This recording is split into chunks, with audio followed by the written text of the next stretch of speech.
All right, everybody, welcome back. I'm going to go into more stock deep dives. I'm going to go deeper into financial data and exchanges. Today, we're going to talk about Coinbase a little bit, wrote a bit about some of the catalysts that I saw, three specific catalysts this time around. I'll break down a little bit of what I'm seeing, reading, and kind of working on or acting on.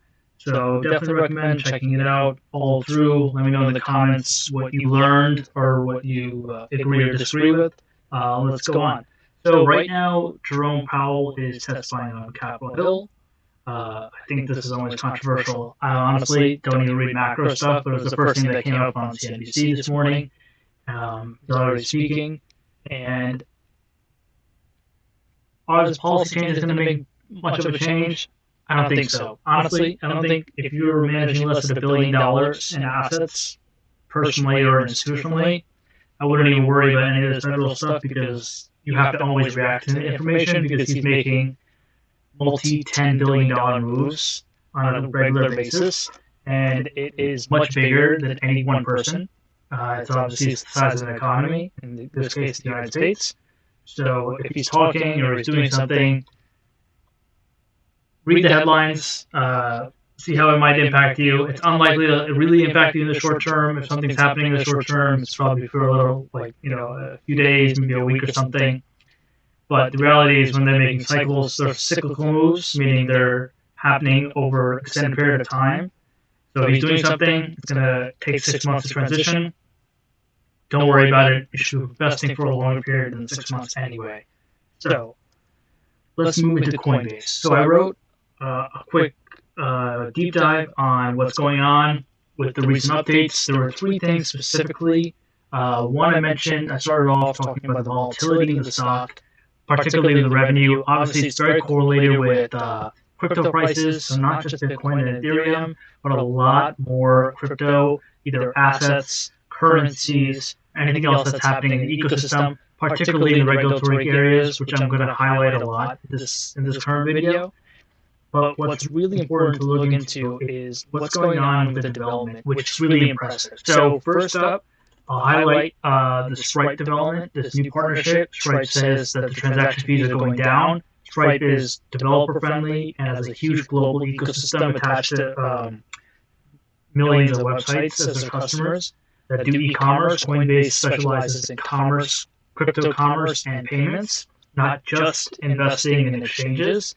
So it's pretty important to see that Stripe, the most powerful, successful payments business that came out of Silicon Valley, particularly YC, is going to do something with Coinbase. I think it's very bullish from the payments perspective. The second catalyst that I saw was the U.S. Marshal Service. The organization does a lot of crypto investigations. They're really looking for fraud or like some wire fraud or anything that's happening with payments. They are using Coinbase Prime, which in the Wall Street term is a prime brokerage, prime custody. They're using Coinbase Prime as a custodial for their crypto assets.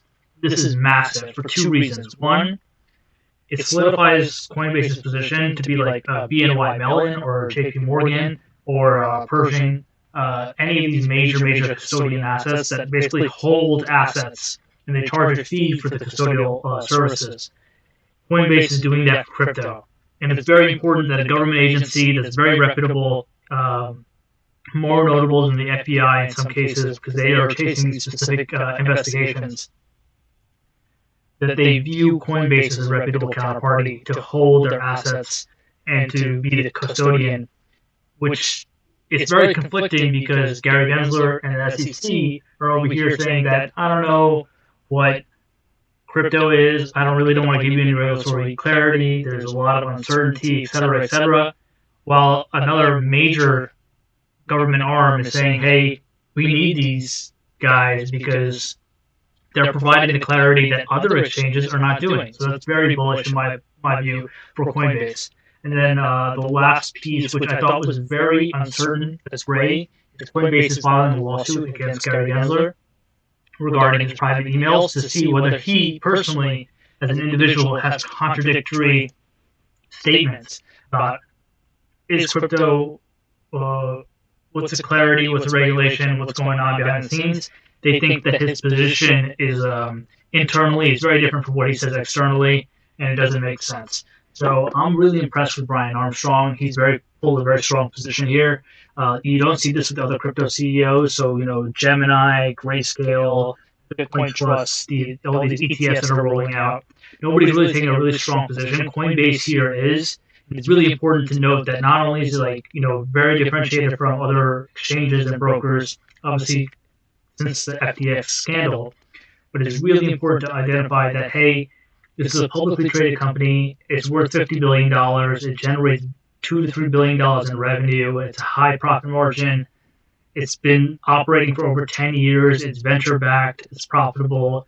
They did a direct listing to raise capital, so there was no IPO. There were a lot of things they did the right way, and they made it very clear that they were trying to work very hard in this space, and they're still not receiving any clarity.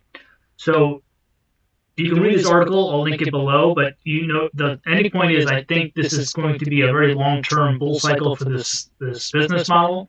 I think it's very similar to ICE, which is the Intercontinental Exchange that owns NYSE, and the NASDAQ, which are monopolies essentially in data exchanges for financial instruments, both clearing, custodian, and then also for listings. Coinbase has a lot of those elements. I think it's a lot more competitive in the crypto markets because there's a lot of things that are happening offshore and off the exchange. But Coinbase is really good. Problem I have at the current moment in time is that it's very overvalued. So I said 2 to 3 billion in revenue. It is good business, but it's volatile because it's based cyclical on the crypto prices. But it's trading at $50 billion in market cap. And that's 20 plus 25 times, depending on what the revenue is at the current rate, price to sales. And that's really expensive for any business. It's very expensive for an industry where it could lose 30-40% of its valuation in weeks, maybe not days, but definitely weeks. If something happens, SEC does something, something else blows up in the market, prices go against them, or competition, whatever the case may be. Earnings are very volatile, so it's really tough to get in here. I think it's very rich, but it's definitely a company that when the position starts, when the price gets more attractive, it's a company you want to keep an eye on. So I recommend. I'm part of Seeking Alpha. I'm one of their affiliates and contributors, so I recommend checking out some of their stuff. They just released some softer results in Q2. So there are a lot of things that are disclosing that they might that are a little bit preliminary. Let's see what else they have. So earnings look like they're going to be well lower than expected, 98 cents versus $4.40, but higher than last year, much higher than last year's negative 42 cents. I think the bull case story that people are pushing is the ETFs, Bitcoin, and then Ethereum eventually. I don't think it's a very strong bull case scenario, but it is promising. It's in the right direction. But overall, I think these will just be flat earnings. There won't be anything exciting. I went out, pulled up their investor relations to kind of look at some of the highlights. 300 billion in volume traded, 330 billion in safeguarded assets. I'll pull up the Google Finance. It's wild to see the assets on the balance sheet. 100 countries, 3,400 employees. It's amazing. I recommend watching their YouTube channel for the recent updates on this playlist. It's one of their recent conferences. I think they hosted the summit, the Crypto Summit, State of Crypto Summit. They mentioned the U.S. Marshals here to safeguard assets, which is a pretty big story. Worth reading if you want to understand what prime custody means. This is new that I didn't get to cover when I wrote, but launching a derivatives exchange here with derivative contracts is competitive with the CME, which is a publicly traded company. It's another exchange. It's the Chicago Mercantile Exchange. They focus on futures and derivatives. So very profitable model as well. But here, they're doing it for other tokens. So Avalanche, Chainlink, Polkadot, even Shiba Inu, launching it in a week. So it's pretty interesting to see this, but it's CFTC regulated, so it's a futures exchange. Very promising for the company. And then the Stripe partnership, which I mentioned, it's based on these two currencies, which I did not mention. It's USDC and base. So that payout is pretty important. It's worth noting that that's like a stable coin or something of the sort. So it's worth noting that, like, all right, how are they going from fiat to crypto? What's the on ramp, off ramp? And that's the instrument they're using.